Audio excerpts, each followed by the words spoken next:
Écoute, Patrice, cette semaine, je capote. La chronique IA, c'était complètement fou sur ce que je suis tombé. As-tu déjà entendu parler qu'on est peut-être en train de découvrir la Rosetta Stone, la pierre de Rosette des animaux? Alors, on pense être sur le point de découvrir le langage animal grâce à l'intelligence artificielle et d'en comprendre tous les aspects à tel point qu'on pense pouvoir éventuellement communiquer avec bien des animaux sur Terre. Et ça nous ramène aux éléphants. V'là un certain nombre d'années, il y a des scientifiques qui avaient fait des observations, entre autres, que quand on faisait jouer près d'un haut-parleur dans un champ, un bruit d'abeilles, les éléphants capotaient. Okay? C'était comme leur ennemi naturel, les abeilles. Et ils se mettaient à secouer la tête, à taper du pied comme au moment où ils entendaient le son. Et ils émettaient des sons. Donc, les scientifiques se sont mis à se demander, est-ce que les sons correspondent à un échange qu'ils ont entre eux pour dire, ben, il y a des abeilles, il faut qu'on se pousse. Et en faisant des analyses au niveau d'IA, ils en sont venus à la conclusion que oui. Là, je vais te montrer quelque chose. Ça, c'est le projet de recherche qui est en cours là-dessus. Évidemment, la majorité des sons que les éléphants vont émettre sont dans l'ordre de des infrasons, des sons qui sont en dessous de ce que nous, on peut entendre. Là, on n'entend aucun son, par exemple. C'est une bonne chose. Alors, on a certains types de sons ici, là. Ça, c'est pour dire qu'il y a un prédateur. On a les sons de « Salut, comment ça va? »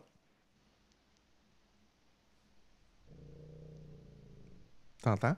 Oui.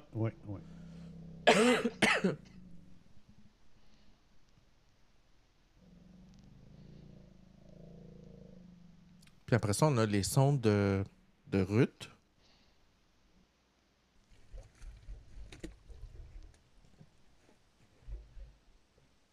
Donc, c'est très, très bas, là. Très difficile à entendre. Puis pour vous expliquer un peu comment ça fonctionne, au niveau de l'intelligence artificielle, quand on analyse... Pardonne-moi, j'ai de la misère. J'ai de la misère à soir. Au niveau de l'intelligence artificielle, on crée des relations entre les mots. Et ces relations-là sont représentées dans un univers imaginaire qu'on appelle une constellation. Donc, sont représentées à 3 dimensions et on les positionne par rapport aux uns et aux autres, ce qui donne ce qu'on appelle des constellations de mots. Et là, on voit qu'on s'est rendu compte avec l'intelligence artificielle qu'il y avait des concepts qui étaient pareils dans toutes les langues. Exemple, homme et roi, ben, c'est des mots qui sont reliés. Donc, on les relie, il y a une distance entre eux. Et si on regarde dans d'autres langues comme hombre, rey, ou l'autre langue, je ne la connais pas, mais la distance relationnelle entre les mots et les concepts reste le même. Ce qui a permis aux scientifiques de créer des cartographies de relations entre les mots et de créer des concepts. Donc, exemple, homme est situé là, femme est située là, roi est situé là, ainsi de suite. Et Patrice, ça s'applique aux animaux. OK. Et là, c'est là que c'est complètement fou. Ils se sont rendus compte que quand les éléphants, on faisait jouer le son d'un essaim d'abeilles, le son qu'ils émettaient, ils l'ont reproduit, ils l'ont calqué, ils l'ont fait, puis ils l'ont fait jouer à un autre ordre d'éléphants plus loin dans une autre savane. Et ce son-là a fait réagir tout de suite les éléphants, se sont poussés. Donc, ils se sont rendus compte que le concept chez les éléphants correspondait à l'image de « attention ». C'est pas juste un cri de genre, il y a un danger, il y a un prédateur, parce qu'ils adoptaient le comportement de brasser les oreilles, taper du pied pour faire de la poussière, ce qui est un élément pour s'éloigner des piqûres d'abeilles, ces choses-là. Donc, le bruit émettait le concept de l'image d'une abeille.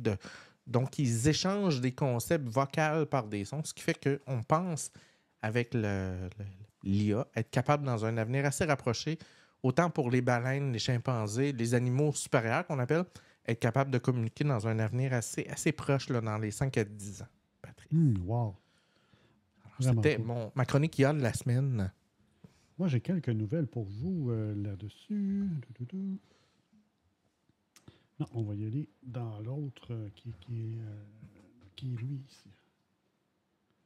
Mais non, qui n'est pas lui. Comment ça? Ah, c'est lui. Excusez. Donc, cette semaine, oui, ChatGPT fonctionnera désormais comme un moteur de recherche grâce à OpenAI. Donc, ça va faire mal à Google, ça? Oui. Le moteur de recherche est basé sur ChatGPT qui pourrait permettre à la société d'intelligence artificielle, en concurrence directe avec Google, d'affecter le flux, le trafic Internet avec les résultats de recherche. Donc, OpenAI a vraiment déclaré dans un article, c'est hier, jeudi, que son nouveau moteur de recherche a été construit avec l'aide de partenaires, dont Associated Press et News Corp, ce qui veut dire que ces éléments d'information-là vont être disponibles dans les recherches, ce qui n'est pas le cas avec les autres engins en principe, compte tenu des droits d'auteur et des restrictions à ce niveau-là. Donc, ce n'était pas encore clair si les liens correspondaient à la source originale d'information à chaque fois, mais on va voir comment ça va évoluer avec les agents conversationnels et avec les résultats de recherche que ça va donner dans les prochaines versions qui seront annoncées. Du côté du MIT Technology Review, c'est vraiment cool ce qu'ils ont fait. En fait, ce n'est pas eux, là, je pense que c'est une étudiante à Stanford, mais c'est le MIT Technology Review qui faisait un article là-dessus.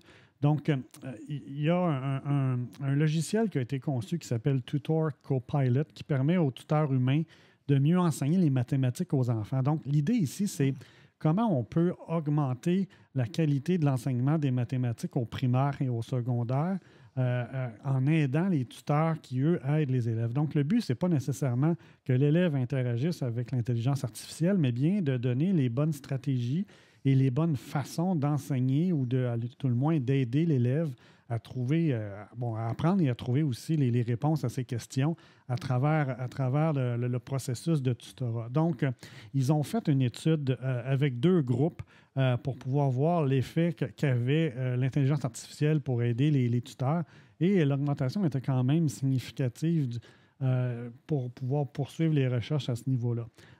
Comme peut-être que tu le sais, Patricia, mais les mathématiques, c'est vraiment critique, au développement du cerveau, et 2, ça nous amène aussi vers les sciences, vers l'esprit critique, vers aussi éventuellement des métiers qui sont mieux rémunérés. Donc, c'est vraiment important d'être capable, surtout peut-être pour les gens plus défavorisés ou de la classe moyenne aux États-Unis, d'avoir tous les outils nécessaires pour être capable de bien réussir en bas âge en mathématiques pour après ça avoir peut-être plus de choix au niveau des études, au niveau des métiers, au niveau des défis qui vont pouvoir relever dans le futur avec ce genre de connaissances-là. Donc, moi, j'attends, Patrice, qu'on puisse nous télécharger direct les contenus. Ça va être encore mieux.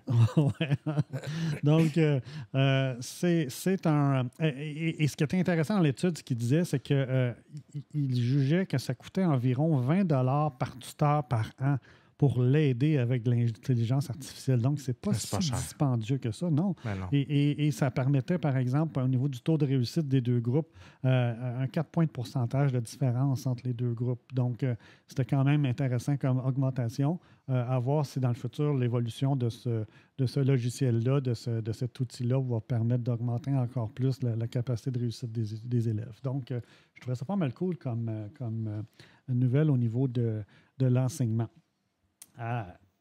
Troisième nouvelle importante, Patricia, Apple offre $1 million à des pirates pour tester l'informatique en nuage privé d'Apple Intelligence. Donc, ça a été annoncé il y a à peu près une semaine. L'idée ici, c'est que Apple a son propre, ce qu'il appelle Private Cloud Computing, donc son propre engin de réseau au niveau de l'intelligence artificielle qui, lui, a un pont vers d'autres solutions comme ChatGPT. Et essentiellement, ce qu'ils disent, c'est qu'ils veulent s'assurer que ce soit le plus sécur possible. Donc ils ont hackez-nous. Hackez-nous. la récompense varie évidemment selon le type Oh oui, de ça problème dépend qui ce est que tu trouvé. découvres, là. C'est ça. On s'entend. Donc, dépendant du type de trouvailles que les hackers feront, Apple est prêt à débourser. Le programme est déjà en place, permet aux hackers d'essayer de trouver des failles et ainsi améliorer le système. Donc, je pense que c'est une bonne façon aussi de virer ça positivement. Puis ça va aussi dans l'aspect marketing, de dire, ben regardez, on travaille là-dessus, là, parce que les résultats financiers d'hier d'Apple étaient bons, mais ils ont été sévèrement blâmés parce que les analystes trouvent que la partie IA avance pas assez vite. Là. Ben, c'est comme, ils annoncent tout plein d'affaires, ça fait presque 6 mois, 1 an, puis ça n'arrive pas. Oui, c'est ça. Fait que il y en a qui commencent à cette année. Sauf qu'on s'entend que c'est un marathon, ce n'est pas un sprint. Donc, même si à court terme, il y a beaucoup de balbutiements, puis de haut et de bas, éventuellement, je pense que la course va être très intéressante de voir où est-ce que ça va aller. Donc, ça conclut nos nouvelles cette semaine, Patricia, d'intelligence, pas d'affaires, mais d'intelligence artificielle. Parce que moi, dans mon autre vie... Dans ta vie, IA, c'est de l'intelligence d'affaires. Oui, c'est ça. J'ai travaillé sur des gros projets dans des banques, donc IA veut dire intelligence d'affaires, mais on est rendu à un autre niveau avec l'intelligence artificielle.